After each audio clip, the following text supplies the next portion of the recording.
Alhamdulillahilladzi ahyana ba'dama amatana wa ilaihin nusyur.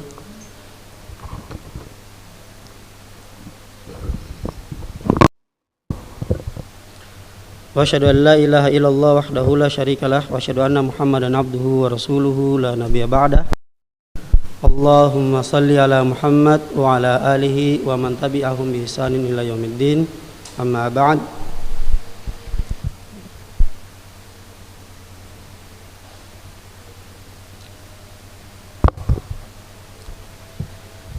Ikhwani fiddin, a'azakumullah, jamaah salat subuh yang sangat berbahagia.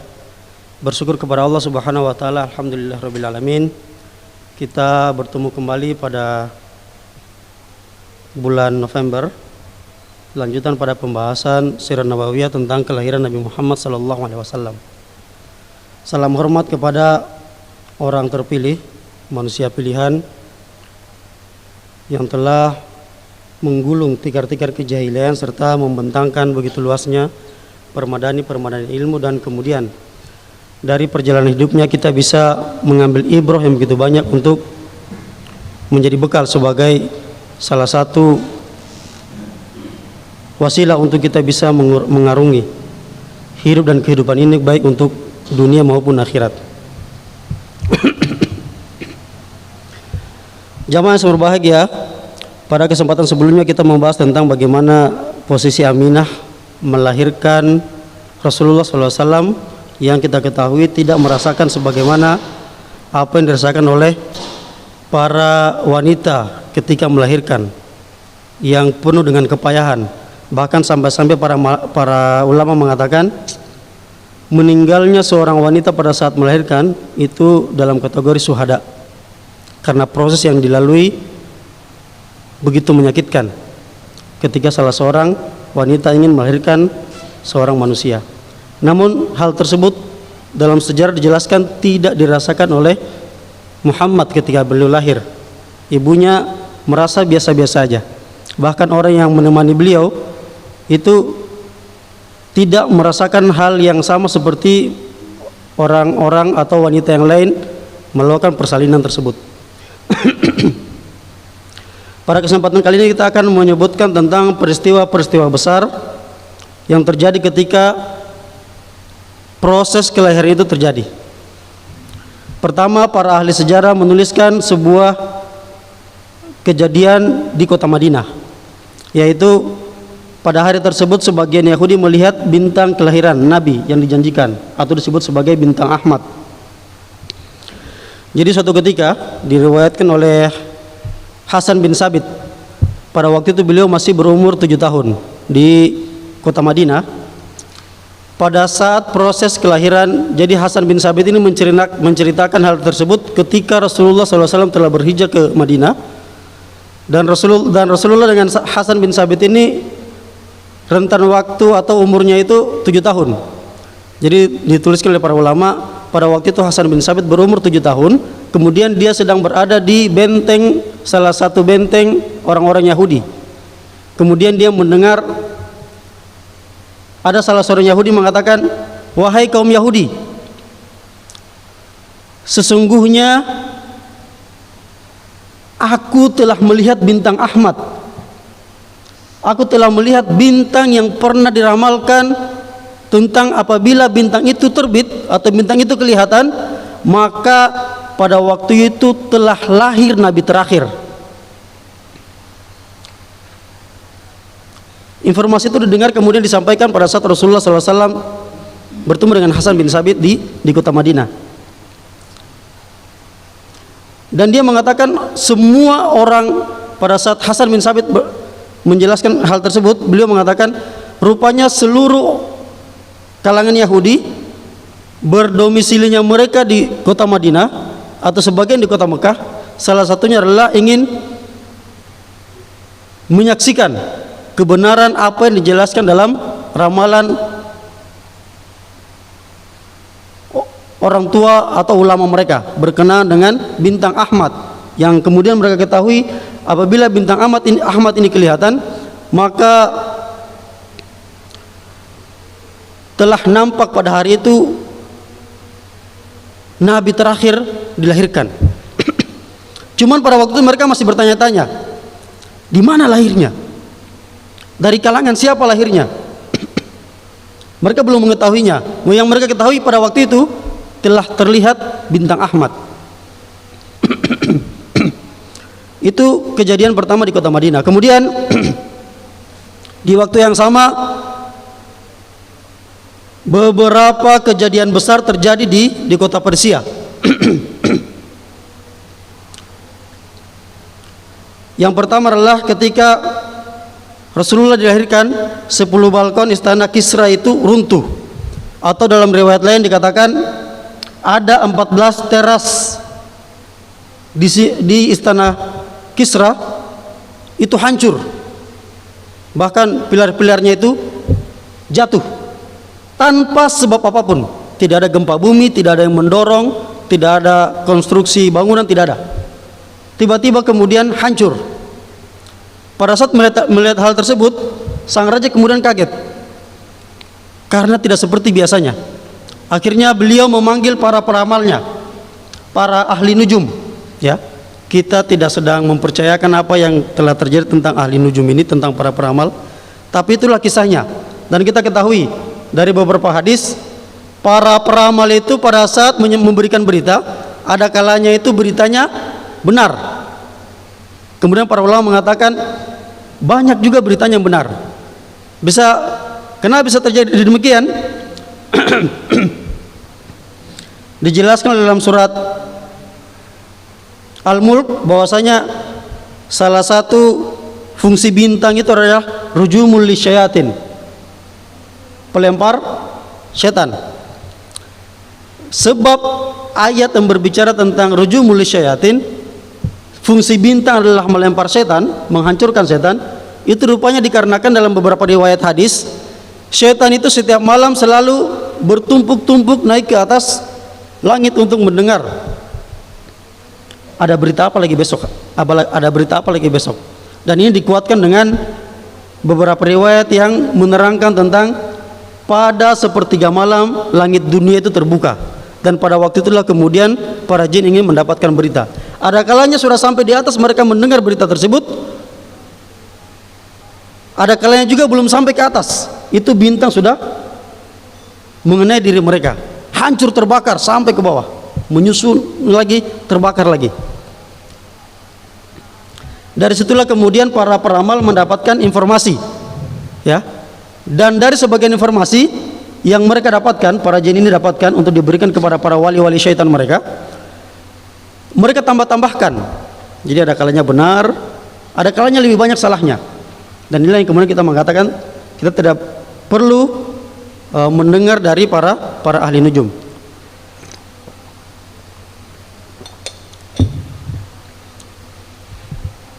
Dan Kisra pada saat memanggil para ahli peramal mereka, kemudian ditanyakan, apakah ada ramalan tentang kejadian seperti ini? Dan rupanya mereka sudah mendapat informasi. Ramalan pertama mereka mengatakan, kalau hal ini terjadi, maka sesungguhnya telah lahir seorang nabi, nabi terakhir. Kemudian yang kedua, penjelasan mereka berkenaan dengan 14 teras yang telah hancur. Ini berkenaan dengan lahirnya sang nabi tersebut, maka umur kerajaan ini tinggal 14 pemimpin. 14 diletakkan mahkota kepada salah seorang raja. Raja yang ke-14 adalah raja yang terakhir. Sang raja kemudian berpikir, kalau 14 raja berarti masih lama ya. Seandainya salah seorang raja berumur 50 sampai 100 tahun, berarti masih ada 700 tahun atau 1400 tahun lagi baru Persia ini hancur, dalam pikirannya. Tapi tanpa dia sadari, dijelaskan oleh para ahli sejarah, 4 tahun setelah Rasulullah dilahirkan, itu rentan waktu 4 tahun telah terjadi perebutan kekuasaan, bahkan sampai terjadi pergantian raja, pergantian pemimpin sebanyak 10 raja dalam waktu 4 tahun tanpa dia sadari. Jadi dia hanya menghitung kalkulasi waktu, tapi sebagaimana kita ketahui, yang kita pernah baca atau kita pernah dengar atau pernah kita tonton secara visual, bagaimana kondisi apabila salah seorang pemimpin atau kondisi masyarakatnya itu dipimpin oleh salah seorang raja. Tidak menutup kemungkinan akan terjadi perebutan kekuasaan, karena yang menjadi seorang pemimpin adalah dari keturunannya, dan sangat berisiko pada saat keturunannya itu memiliki beberapa orang anak, maka akan terjadi perebutan kekuasaan, dan itu yang terjadi di Kisra. Kemudian yang kedua, api yang disembah oleh orang Majusi padam. Jadi dikisahkan di kerajaan ini mereka menyembah api, dan api yang mereka sembah itu telah berumur 1000 tahun dan belum pernah padam. Kalau berbicara tentang api hari ini mungkin kita sudah banyak melihat, ya. Pada saat saya tinggal di Kalimantan itu banyak api yang muncul dari dalam tanah karena kandungan gas atau kandungan minyak, dan banyak api memang tidak padam pada saat bersumber dari tanah tersebut. Tapi di kalangan ini memang api yang betul-betul pada saat berkobar sampai 1000 tahun, sampai sebelum Rasulullah lahir itu selalu menyala. Dan uniknya adalah pada saat api ini padam, mereka terkaget-kaget, dan proses padamnya hilang itu bersamaan dengan api-api yang berada di rumah-rumah orang-orang Persia.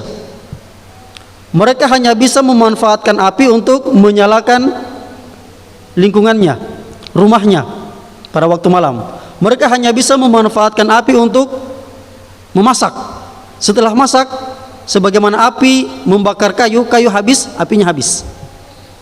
Sebagaimana lampu diberikan bahan bakar, bahan bakarnya habis, maka apinya habis. Api yang besar tadi pada saat habis tidak pernah muncul kembali sampai kemudian runtuh kerajaan ini. Dan itu sangat mengherankan, dan ditanyakan kembali. Ini adalah sebuah tanda-tanda yang sangat besar. Kemudian ada beberapa gereja di sekitar Buhaira itu runtuh, gereja-gereja kecil, dan dikatakan bagaimana bisa runtuh gereja-gereja ini dari kalangan Nasrani padahal tidak ada gempa bumi. Yang sebagaimana kita ketahui, apabila bangunan retak atau runtuh atau hancur itu pasti ada penyebabnya. Tapi pada saat Rasulullah lahir, tanpa sebab yang lebih besar untuk menyebabkan sebuah bangunan itu runtuh, tapi kemudian runtuh bangunan-bangunan tersebut. Kejadian-kejadian besar seperti ini kemudian menyebar kepada seluruh kaum atau dunia pada waktu itu, Persia maupun Romawi. Kemudian disebutkan beberapa pendeta atau rahib mencari bayi yang baru lahir dari rumah ke rumah mereka, karena dalam Injil juga dijelaskan berkenaan dengan akan lahirnya Nabi terakhir. Dan pada saat mereka telah mendapatkan tanda-tanda yang diceritakan oleh kaum Yahudi, kemudian tanda-tanda besar yang terjadi di Persia, para pendeta kemudian mencari-cari di mana lokasi ada bayi yang baru lahir pada waktu itu, dan kemudian mereka menemukannya, ya. Kemudian dalam sejarah kita akan temukan banyak sekali terjadi dialog antara kaum Nasrani dengan Rasulullah, antara Yahudi dengan Rasulullah pada saat beliau telah mendapatkan wahyu, dan selalu dialognya itu bisa menenangkan diri mereka, tapi kemudian makin membuat mereka angkuh. Waduh, rupanya bukan dari kalangan kami Nabi terakhir itu lahir. Ikhwani fiddin azakumullah. Yang menarik adalah tentang nama Muhammad. Sebagaimana dijelaskan oleh para ahli sejarah, rupanya nama Muhammad ini belum pernah dipakai oleh orang-orang Quraisy untuk menyematkan nama mereka. Bahkan nama ini belum pernah terkenal. Ya, dalam sebuah riwayat dikatakan ada sejarahnya kenapa Abdul Muthalib itu memberikan nama Muhammad kepada cucunya.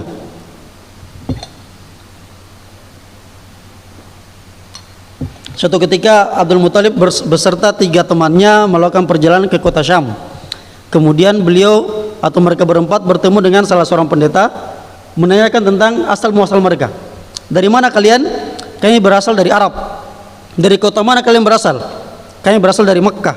Pada saat mendengar kota Mekah, sang pendeta kemudian mengatakan, wah, dari tempat kalianlah akan lahir seorang nabi, dan nabi tersebut adalah nabi terakhir. Mereka kaget. Dari mana kamu tahu? Dalam kitab kami, dalam Injil dijelaskan demikian, dan namanya adalah Muhammad. 4 orang ini kemudian berazam pada diri mereka, wah, kalau saya memiliki anak ketika pulang di kota Mekah, atau ada cucu dari kalangan kita, masing-masing mereka bersepakat saya akan memberikan namanya adalah Muhammad. Dan rupanya pada saat mereka kembali ke kota Mekah, dan tentang waktu yang mereka lalui, Abdul Muthalib lah yang kemudian yang pertama mendapatkan kabar tentang kelahiran cucunya. Dari situlah kemudian dia bergembiranya bukan sekedar dia ingin memberikan nama Muhammad, dikarenakan pada saat itu telah tersebar berita tentang orang-orang Yahudi menyebarkan berita tentang bintang Ahmad, kemudian berita yang terjadi di kota Persia. Abdul Muthalib mengatakan ini adalah berita-berita besar, dan dalam waktu kelahirannya banyak berita besar terjadi, maka saya meyakini ini adalah orang besar. Kemudian diangkat bayi tersebut, dibawa ke Ka'bah, kemudian disebutkan, anak ini saya memberikan namanya Muhammad, dan dia akan menjadi orang yang sangat besar. Ya, di samping memang nasabnya Muhammad dari Abdul Muthalib, ayahnya, kakeknya dan keturunannya itu adalah keturunan yang nasab yang terbaik. Nah, Muhammad berasal dari bentuk kata isim fa'il, hamada, memuji, yang artinya bermakna terpuji, orang yang terpuji. Tasjidnya menunjukkan berulangnya pujian, ya, Muhammad yang terpuji secara terus menerus, bahkan sampai dalam prosesnya pujian ini selalu melekat kepada dirinya, berkenaan dengan karakternya, akhlak yang baik, ya, selalu memberi makan orang miskin, dan bahkan sampai ucapannya itu selalu menjadi acuan setiap orang-orang. Jadi di kalangan Quraisy, orang-orang di Mekah itu kalau berselisih, mereka selalu bersepakat mengambil salah seorang untuk menjadikan hakim. Bahkan itu terjadi ratusan tahun berselisih, bahkan perang. Mereka ingin berdamai, ambil satu orang untuk dijadikan hakim, dan pada saat orang itu telah memutuskan perkara, selesai masalah. Dan pada saat Rasulullah masih muda, Rasulullah pernah dijadikan salah seorang pengambil keputusan, dan mereka mendengar apa yang diputuskan oleh Rasulullah SAW.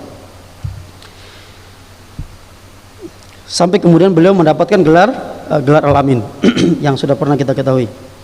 Ya, sebagaimana firman Allah Subhanahu wa taala, wa innaka la'ala khuluqin azim, ya. Dan sesungguhnya kamu benar-benar berbudi pekerti yang agung, ya, terdapat dalam surat Al-Qalam, nun wal qalami wa ma yasturun ma anta bi ni'mati rabbika bimajnun.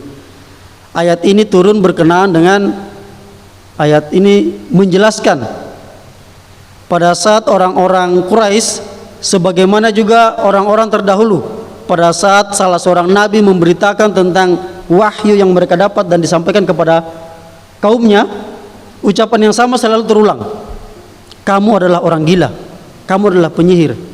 Bahkan sampai ketika Rasulullah menyatakan perkara yang sangat nampak, dikisahkan pada saat orang-orang meminta kepada Rasulullah, apakah Anda bisa membelah bulan? Dalam surat Al-Qamar dijelaskan permintaan yang sangat mustahil, tapi kemudian Allah mengabulkannya.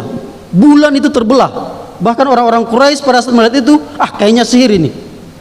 Dikonfirmasi kepada orang-orang di wilayah lain sekitar Mekah, bahkan lebih jauh dari Mekah. Mereka mengatakan, iya, pada malam itu kita melihat kok bulan terbelah. Sesuatu yang sangat benar terlihat di depan mata mereka. Mereka pun selalu mengatakan, ini adalah sihir. Muhammad adalah orang gila. Kesombongan yang muncul dalam diri mereka. Kemudian Allah mengatakan, wa innaka la'ala khuluqin azim. Sungguhnya kamu benar-benar berbudi pekerti yang agung, memiliki akhlak yang baik. Ya, ucapannya itu illa wahyu yuha, yang diwahyukan. Ya, dari sinilah kemudian kita melihat kebenaran ada kalanya tidak serta-merta bisa masuk ke dalam diri kita. Ya, mungkin banyak yang bisa kita lihat. Ya, contohnya misalnya ada sebuah tulisan dalam sebuah merek produk perusahaan di Indonesia ini dikonsumsi oleh masyarakat Indonesia kebanyakan. Titik-titik membunuhmu, tapi kemudian kita masih biasa. Ini teks kebenaran. Ya. Apatah tentang fakta hari ini berkenaan dengan diri kita. Itu masih manusia gampang untuk menolaknya. Bagaimana dengan kebenaran yang sangat hakiki? Ya, ketika Rasulullah menjelaskan tentang hari kiamat, ada aja yang mengatakan, emang pernah ke sana? Rasulullah pernah ke sana, tapi kemudian ditanya kepada umatnya, emang kalian pernah ke sana? Tidak juga. Ya, logika-logika yang pernah disampaikan dalam Al-Quran, ketika Allah menjelaskan tentang tulang belulang yang telah terkubur dalam tanah, itu pada hari kiamat akan muncul kemudian utuh kembali menjadi manusia biasa. Dengan ilmu sains, kemudian orang-orang mengatakan, mana bisa tulang belulang yang sudah hancur kemudian bisa terbungkus daging kembali dan utuh seperti biasa. Mungkin pernyataan yang sama yang disampaikan oleh orang-orang Quraisy pada saat Rasulullah menjelaskan tentang ayat tersebut, itu bisa jadi akan dinyatakan juga pada hari ini berkenaan dengan ilmu sains. Dan tentu kita sebagai seorang muslim tidak pernah mempertanyakan itu. Kita sangat yakin ini adalah sebuah wahyu yang diwahyukan. Kita tidak pernah akan mempertanyakan ketika salah seorang wudu, penyebab dia harus berwudu karena keluar angin dari tempat-tempat tertentu. Orang-orang kemudian bertanya, tempat-tempat yang dibasuh untuk berwudu itu ada tempat-tempatnya, tapi kemudian kenapa yang dibersihkan bukan tempat keluar angin? Itu tidak masuk logika bagi orang-orang umum. Tapi bagi kita seorang muslim meyakini bukan karena doktrin, tapi karena yang menyampaikan adalah orang terbaik, dan itu adalah sebuah keyakinan yang hakiki. Dan kejadian-kejadian atau ucapan-ucapan disampaikan oleh orang-orang Quraisy pada waktu itu mungkin teksnya berbeda, orangnya berbeda, tapi sampai hari ini Islam selalu ditantang, ya, dengan stigma-stigma yang hari ini kemudian kita temukan. Apakah teroris, apakah terbelakang, apakah tidak mengikuti sains, perkembangan sains dan lain sebagainya. Ikhwani fiddin, a'azakumullah, wa ma arsalnaka illa rahmatan lil alamin, dan tiadalah kami mengutus kamu melainkan untuk menjadi rahmat bagi semesta alam. Ya, kalau kita sering mendengar dialog yang terjadi antara orang Nasrani dengan Muslim, atau hari ini yang banyak viral murtadin dengan mualaf, kemudian kita bisa melihat kebencian orang-orang yang di luar Muslim kepada umat Muslim. Dikarenakan apa? Mereka belum membaca ajaran ini, mereka belum memahami ajaran ini. Kalau mereka menelaah dengan baik Al-Quran, ayat demi ayat terjemahannya, bisa jadi cara berpikir mereka berbeda. Ya, sebagaimana kita ketahui banyak sekali tokoh-tokoh yang sangat berpengaruh itu masuk ke dalam Islam dikarenakan apa? Hasil bacaan mereka terhadap Al-Quran, kebenaran-kebenaran yang terlihat dalam Al-Quran. Begitu juga dalam hadis. Dan Rasulullah diutus untuk semua kalangan, ya, bukan sekedar kalangan yang dimaksud adalah Islam, Nasrani, Yahudi dan lain sebagainya. Bukan dalam sekedar segi agama, tapi dalam segi ilmu pengetahuan. Segala jenis disiplin ilmu hari ini Islam bisa dijadikan sebagai acuan, perkembangannya, hasil penelitiannya atau lain sebagainya. Bukan sekedar itu, demografi setiap wilayah itu bisa menjadikan Islam sebagai acuan untuk menyelesaikan masalah-masalah sosial. Ya, hari ini orang selalu bersepakat, bermusyawarah untuk menyelesaikan masalah yang mereka hadapi. kemudian itu adalah hasil musyawarah mereka. Tapi kalau mereka tarik hasil musyawarah mereka dalam ajaran Islam, baik teksnya dari Al-Quran maupun dari hadis, mereka akan menemukan rupanya dalam Islam itu sudah dijelaskan apa yang harus dilakukan. Permasalahan sosial maupun permasalahan yang lain. Cuma perbedaannya adalah sering Islam ini mundur dikarenakan umat Islamnya, ya, karena telah terjadi penyelewengan pengamalan ajaran Islam, dan muaranya adalah penyelewengan pemahaman ajaran Islam tersebut. Karena sudah 1500 tahun Islam, ajaran Islam ini ada dari masa sahabat, tabi'in, kemudian kerajaan-kerajaan. Islam itu kan bergolak. Tapi bersyukurnya kita memiliki sanad, ilmu yang selalu turun-temurun, jalurnya jelas dan selalu terungkap. Dan pada saat ada ritual-ritual yang baru muncul, itu bisa dijelaskan. Oh, dikiaskan, oh ya bisa, sama. Oh, ini ada dalilnya yang jelas karena pernah dilakukan dan lain sebagainya. Karena terjadi penyimpangan pemahaman dan penyimpangan pengamalan, akhirnya membuat Islam ini mundur. Islam yang harusnya tinggi itu kemudian bergeser. Kalau kita baca sejarah bagaimana sangat superiornya Islam, itu hari ini terasa kayaknya Islam itu terbelakang, ya. Dan inilah yang kemudian menjadi PR bagi kita, ya. Hari ini mungkin sudah banyak orang terbiasa dengan khilafah, pemimpin Islam. Hari ini mungkin sudah terbiasa orang dengan menutup aurat.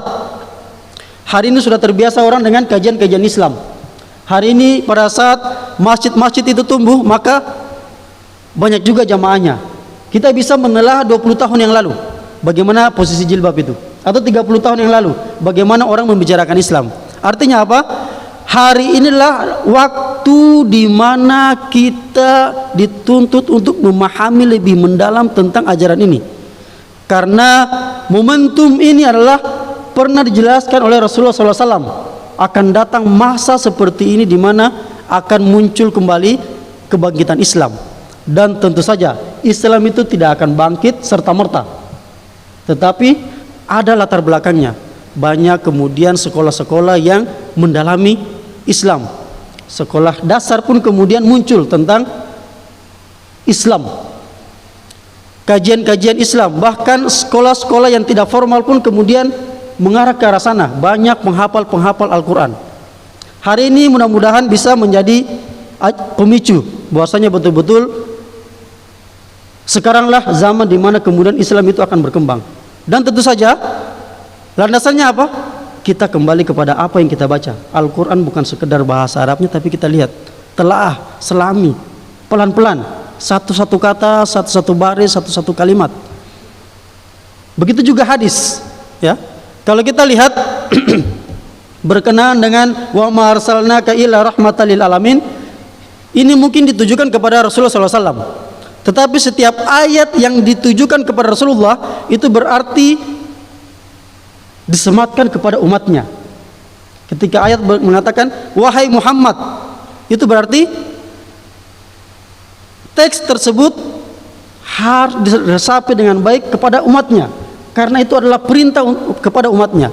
Jadi ketika wa ma arsalnaka illa rahmatan lil alamin, itu adalah juga yang harus kita emban, menunjukkan bahwasanya Islam ini rahmatan lil alamin, ya. Sering kita pada saat diskusi dengan orang lain, kita kemudian tersudutkan karena tidak bisa memberikan jawaban yang pasti berkenaan dengan Islam. Dikarenakan apa? Dikarenakan kita seorang muslim tapi belum mendalami ajarannya, ya. Kita hanya apa? Memberikan jawaban tentang Islam ini berkenaan dengan apa yang pernah kita dengar atau apa yang pernah kita lihat. Oh, orang Islam seperti itu. Begitulah Islam. Sampai-sampai kemudian 20 tahun yang lalu, pada saat para Kristen, orang-orang non-Muslim melihat Islam, lihatlah Indonesia kalau ingin melihat Islam, karena di sana adalah mayoritas Islam. Langsung mereka temukan, oh Islam itu kumuh, Indonesia itu kumuh. Oh Islam itu pengemis, banyak pengemis. Oh Islam itu ini dan itu. Semua hal-hal yang buruk disematkan kepada Islam karena mereka melihat orang-orang Islam. Padahal tidak bisa kita simpulkan orang Islam itulah Islam. Karena Islam itu jelas, Islam itu sebuah ajaran. Kalau ingin memahami Islam, maka lihat teks-teksnya, bukan melihat orang-orang Islam. Karena bisa jadi banyak yang Muslim, tapi kemudian dia tidak mengamalkan ajarannya sendiri. Padahal kalau mereka mengamalkannya, sangat dahsyat kekuatan yang dimiliki oleh umat Islam itu. Belum sekedar muamalahnya, baru ibadahnya saja itu sudah jelas, apalagi muamalahnya. Hari ini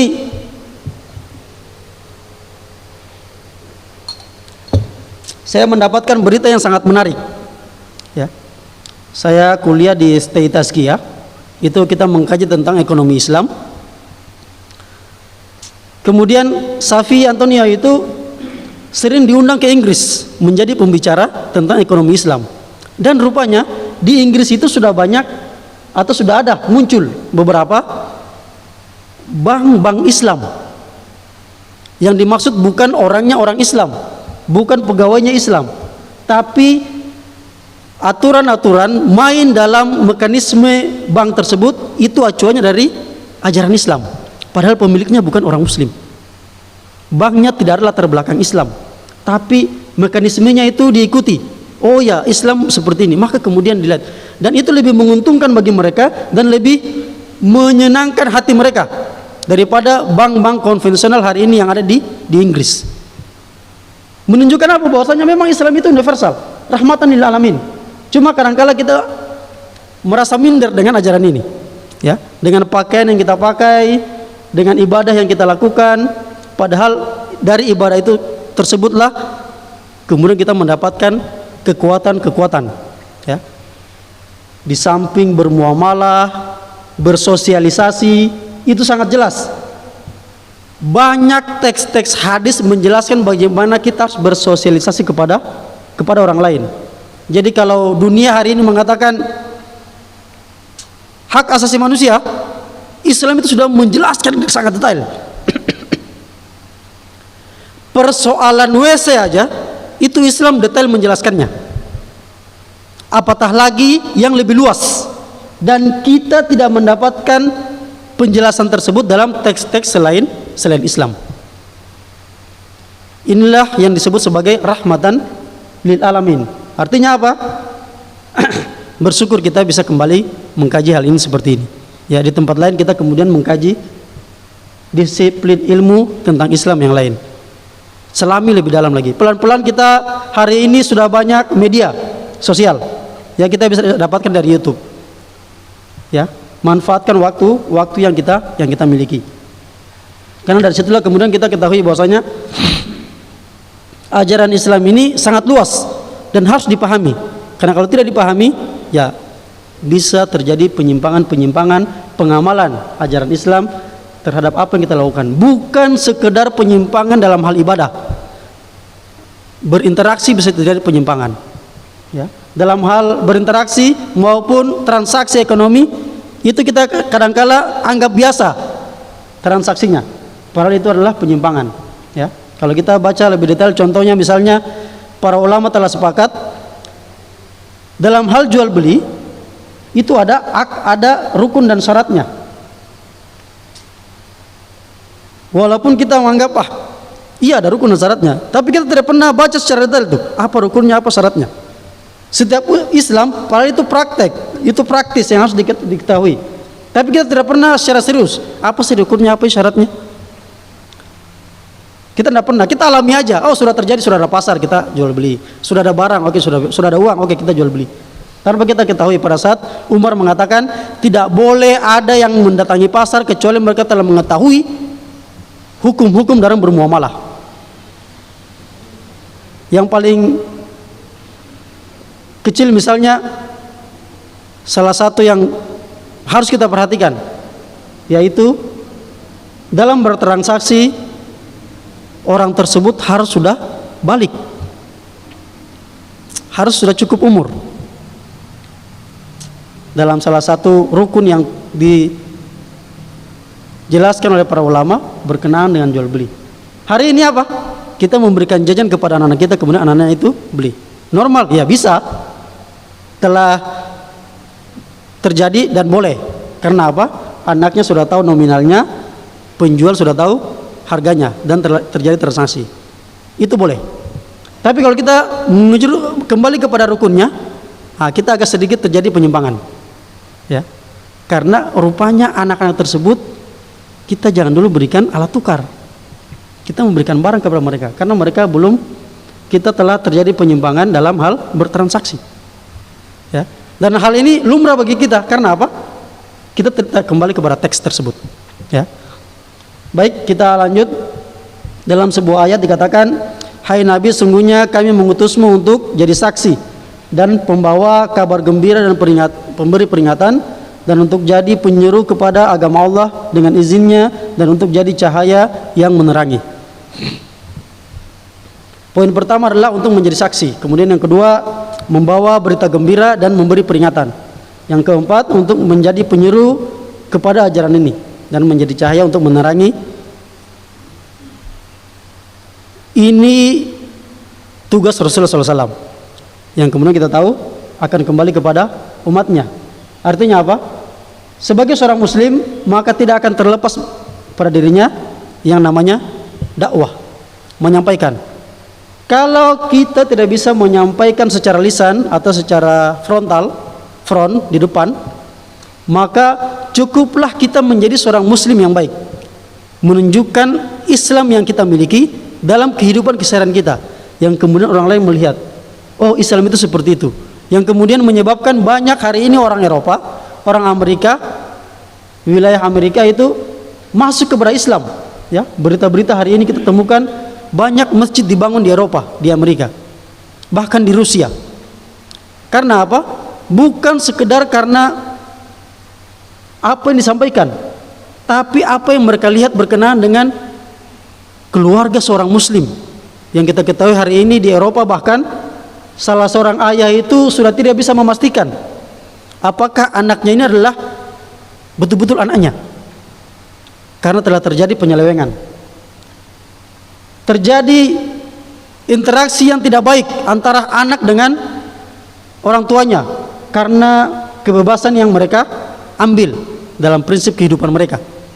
Tapi karena pada saat mereka melihat keluarga muslim, kok lain lah dengan mereka, keakraban yang terjadi antara ayah dengan anak. Mereka menulis tentang konsep-konsep bagaimana interaksi dalam keluarga, bagaimana fungsi ayah, bagaimana fungsi ibu, bagaimana seorang anak itu harus berperilaku. Mereka menulis konsep-konsep itu untuk mendapatkan kebaikan. Tapi konsep yang mereka tulis tidak terejawantahkan dalam kehidupan sehari-hari mereka. Yang kemudian pada saat mereka melihat keluarga muslim, mereka terkaget-kaget. Seperti ini ya seorang muslim, seperti ini seorang muslim. Akhirnya mereka mempelajarinya. Artinya apa? Dengan kita memperagakan dalam kehidupan keseharian kita Islam secara baik dan utuh, di waktu yang sama kita sedang menyampaikan Islam itu kepada orang lain dengan melihat apa yang kita lakukan dalam keseharian kita, baik di rumah, interaksi, di kantor, di jalan, dan lain sebagainya. Sesungguhnya Allah dan malaikat-malaikatnya bersalawat untuk Nabi. Wahai orang beriman, bersalawatlah kamu untuk Nabi dan ucapkanlah salam penghormatan kepadanya. Ya, poin yang sangat jelas sebagai seorang muslim, apa yang harus kita lakukan berkenaan posisi Rasulullah SAW, memberikan salam penghormatan. Ketika Allah kemudian memberikan salam tersebut, maka Allah memerintahkan kepada malaikatnya, dan kita kemudian juga sebagai umatnya harus bersalawat sallallahu alaihi wasallam. Sungguhnya telah datang kepada kalian seorang Rasul dari golongan kalian sendiri. Terasa berat baginya penderitaan kalian. Ia sangat mengharapkan kebaikan, keimanan dan keselamatan bagi kalian. Amat belas kasihan lagi penyayang bagi orang-orang beriman. Ikhwani fiddin, a'azakumullah. Inilah Rasulullah.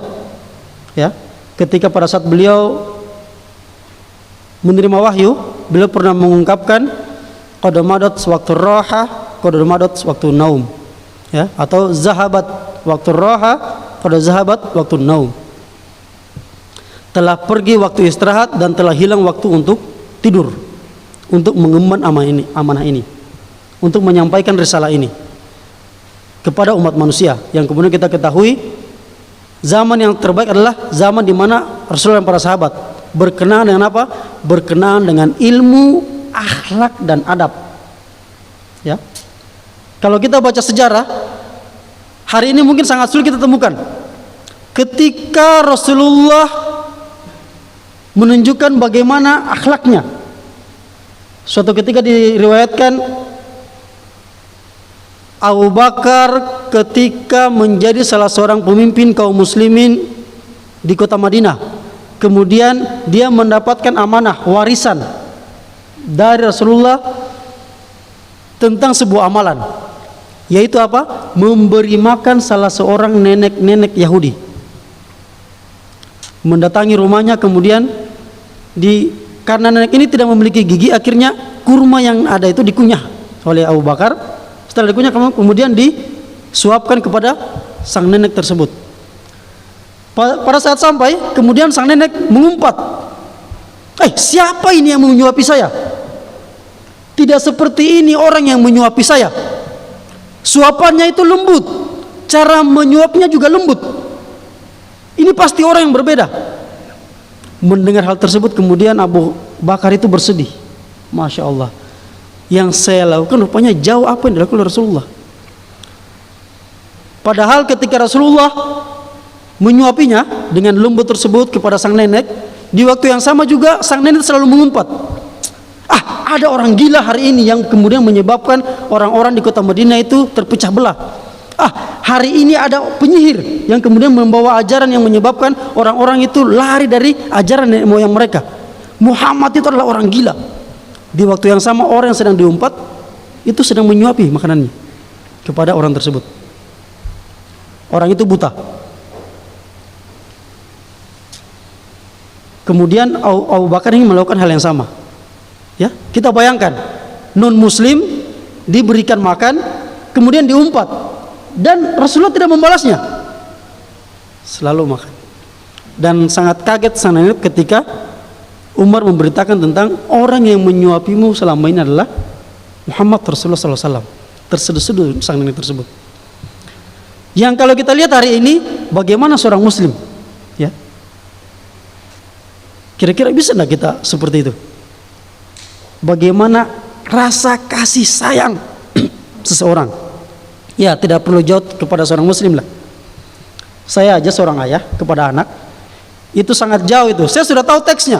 Bagaimana berkomunikasi dengan seorang anak, bagaimana berkomunikasi dengan istri, bagaimana berkomunikasi dengan anak-anak yang lain seumuran anak saya. Tapi pada kalanya watak saya muncul, ya, saya dari timur, watak keras itu muncul. Anak saya tidak mengikuti perintah. Ucapan yang keluar itu saya rasa tegas, tapi setelah selesai anak saya lihat terluka dengan ucapan saya. Padahal Rasulullah menunjukkan bagaimana seharusnya berkomunikasi. Kita menundukkan derajat kita. Rasulullah menundukkan derajatnya. Umurnya sudah 50 tahun, dia tundukkan. Dia ingin menyamakan frekuensi seperti anak-anak. Cara berbicaranya seperti anak-anak.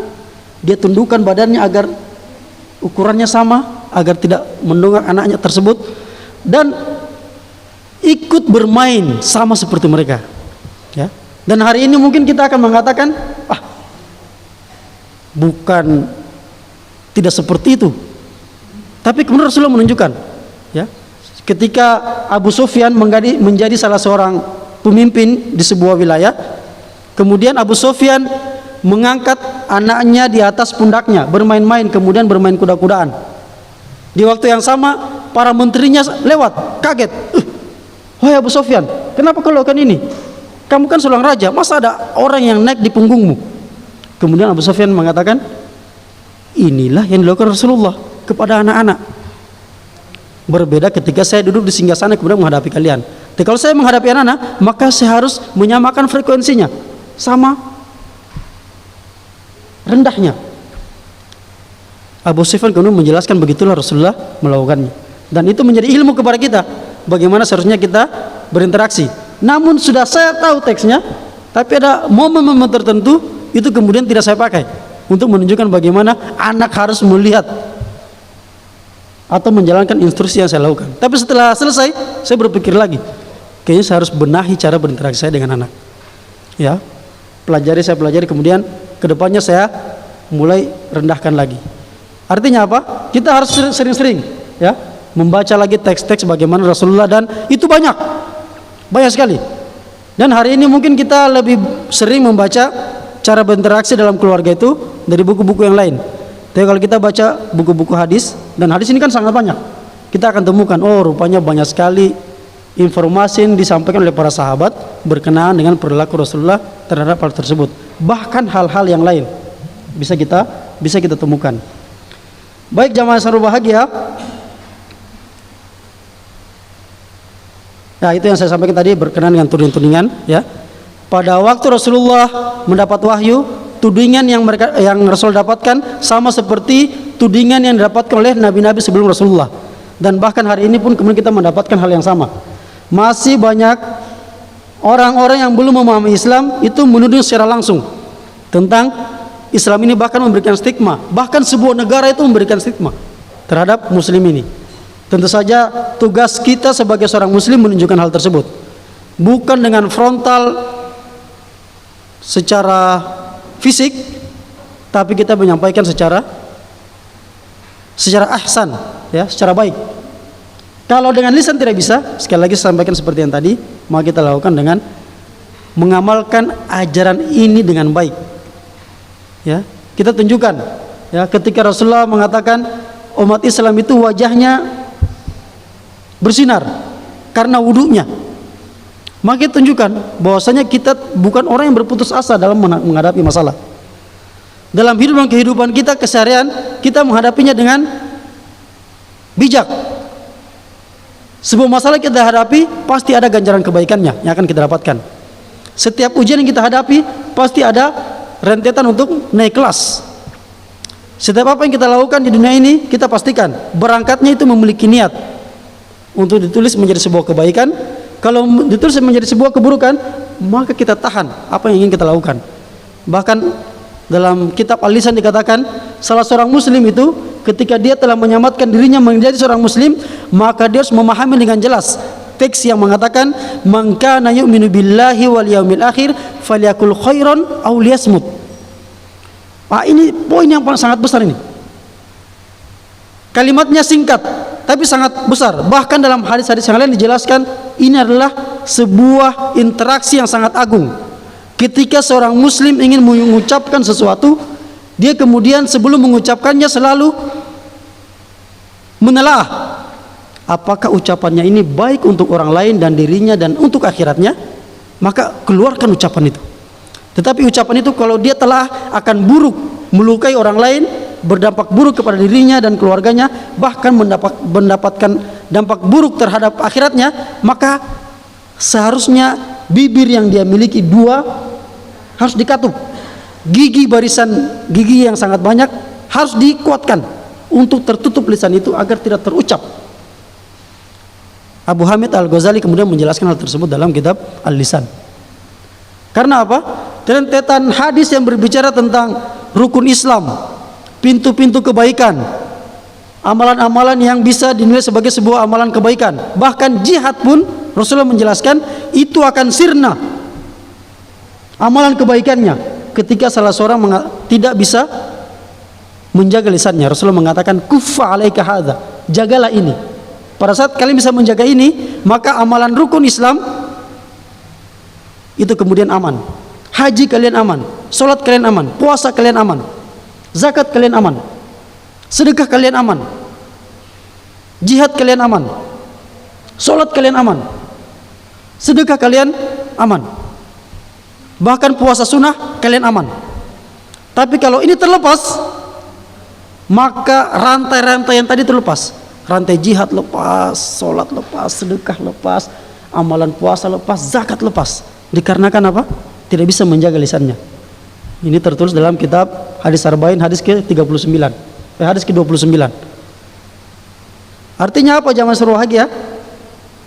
Sebagai seorang muslim, kita harus menelaah lebih dalam tentang apa yang harus kita lakukan dengan diri kita.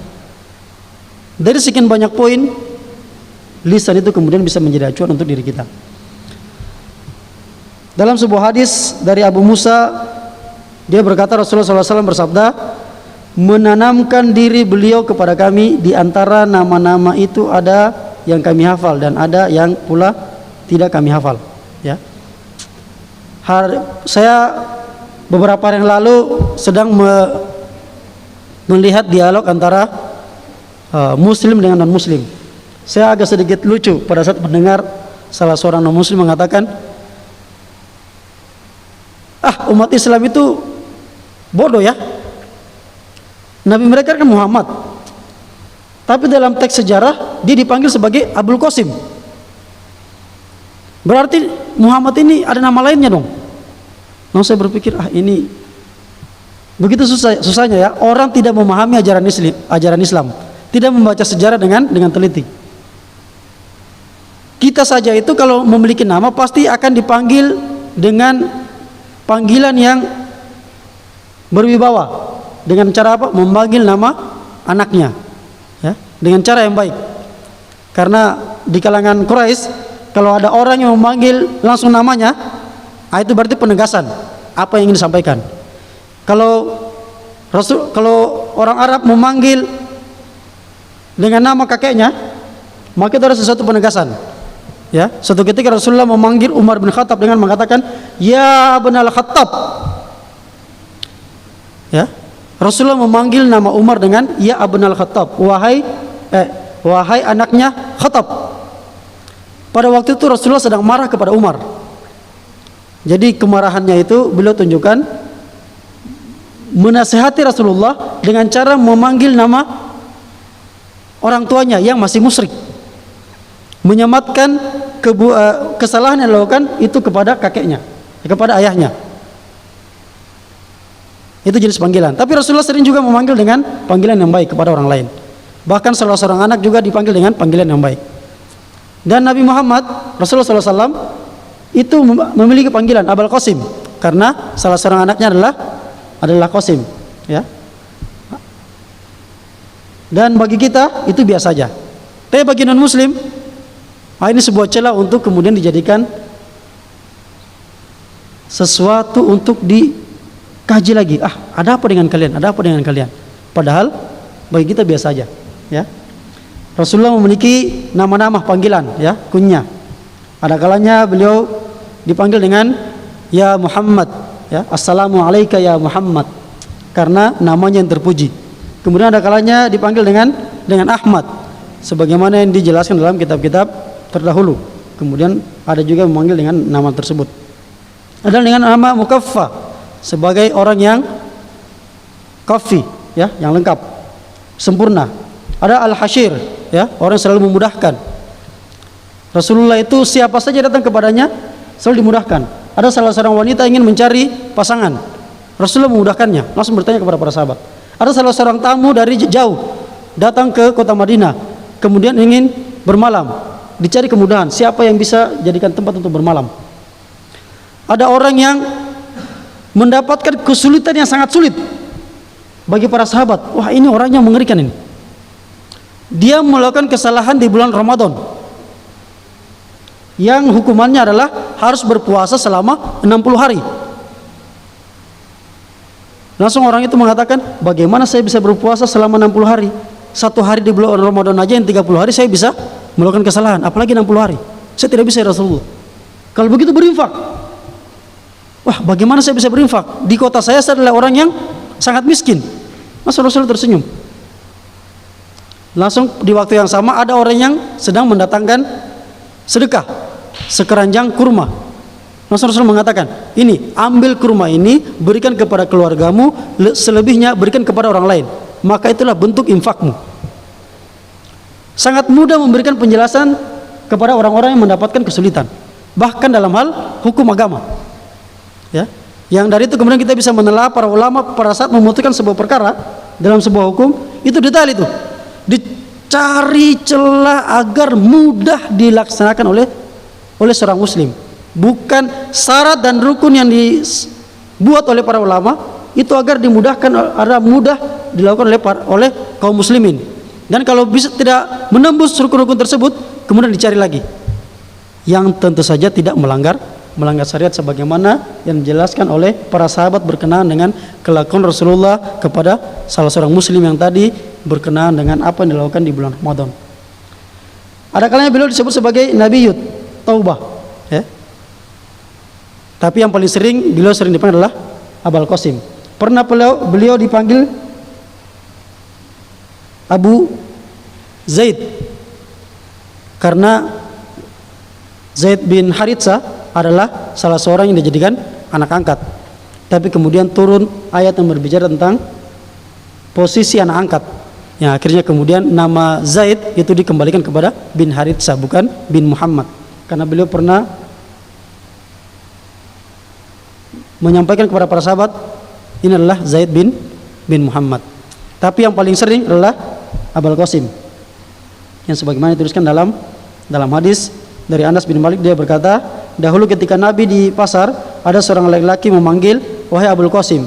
Nabi mundur lalu beliau bersabda, berilah nama dengan namaku dan janganlah memakai nama kunyahku.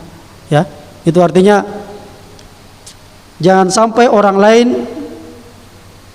memahami Nabi Muhammad itu dengan Abul Qasim. Karena apa? Bisa jadi ada orang lain yang memiliki nama Qasim kemudian dipanggil Abul Qasim, dan khawatir suatu ketika ada kejadian tertentu mereka menyematkan, oh itu kejadiannya Rasulullah, padahal itu kejadian berbeda. Ya, itu beliau utarakan kepada para sahabat. Yang dari utaraan ini kemudian kita melihat para sahabat itu sangat berhati-hati dengan hadis, sangat berhati-hati dengan hadis. Bahkan dalam sebuah tulisan saya dapatkan, Abu Bakar itu banyak meriwayatkan hadis, tapi hari ini kita tidak temukan teks-teks hadis yang diriwayatkan oleh Abu Bakar. Padahal Abu Bakar itu sangat dekat dengan Rasulullah SAW. Kita sering mendengar an Umar radhiyallahu anhu atau dari Utsman tentang bab wudu, itu dari Utsman, atau Ali bin Abi Thalib atau sahabat-sahabat yang lain. Tapi kalau dari Abu Bakar itu ada satu atau dua, tapi jarang sekali. Padahal beliau sangat dekat dengan Rasulullah. Karena suatu ketika dikatakan agar tidak menjadi salah persepsi antara teks Al-Quran dengan hadis, Abu Bakar khawatir jangan-jangan nanti orang menyangka ini adalah Al-Quran. Akhirnya beliau membakar tulisan-tulisannya. Tapi berbeda dengan Abu Hurairah. Abu Hurairah yang baru bertemu dengan Rasulullah cuma 2 tahun, tapi hafalannya sangat kuat. Kemudian dia adalah salah seorang yang paling banyak meriwayatkan hadis dari Rasulullah SAW.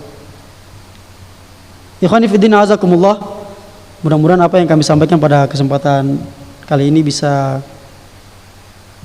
ada ibrah yang bisa kita dapat. Yang pastinya pertama adalah kejadian-kejadian yang mengikuti kelahiran Rasulullah itu besar, tapi jangan sampai kita membesarkan kejadian-kejadian tersebut. Sebenarnya yang lebih mulia apa? Yang lebih mulia adalah kelahiran Rasulullah SAW. Rasulullah itu sendiri, ya. Walaupun kita tahu banyak kejadian besar, Rasulullah itulah yang lebih mulia, bukan kejadian-kejadian itu yang lebih baik. Tapi posisi Rasulullah yang telah lahir, prosesnya yang sangat mudah. Bahkan dijelaskan beliau itu lahir dalam keadaan telah dihitan. Bahkan dalam teks yang lain, beliau keadaan lahir itu telah posisinya itu telah bersih pusarnya, tali pusar. Kalau hari ini kan lahir kemudian harus digunting. Tapi pada saat proses kelahirannya dalam sebuah riwayat sudah bersih. Hal tersebut tali kita sudah bersih. Dan itu kalau kita lihat lebih baik, ini adalah orang yang sangat terbaik. Dalam proses selanjutnya kita akan temukan nanti pada saat pembahasan selanjutnya berkenaan dengan Rasulullah SAW. Mudah-mudahan kita bisa lanjutkan di kesempatan yang lain. Aku lu qauli hadza wa astaghfirullah wa lakum. Mudah-mudahan apa yang kita sampaikan bisa bermanfaat untuk dunia dan akhirat kita, dan mudah-mudahan Allah mengampuni setiap kesalahan-kesalahan yang kita lakukan, menjadikan sebuah amal kebaikan pertemuan kita pada hari ini dan seluruh kebaikan-kebaikan kita pernah lakukan di hari-hari sebelumnya. Astaghfirullahalazim, astaghfirullahalazim, astaghfirullahalazim. Subhanakallah bihamdik, asyhadu an la ilaha illa anta, astaghfiruka wa atubu ilaik. Assalamualaikum warahmatullahi wabarakatuh.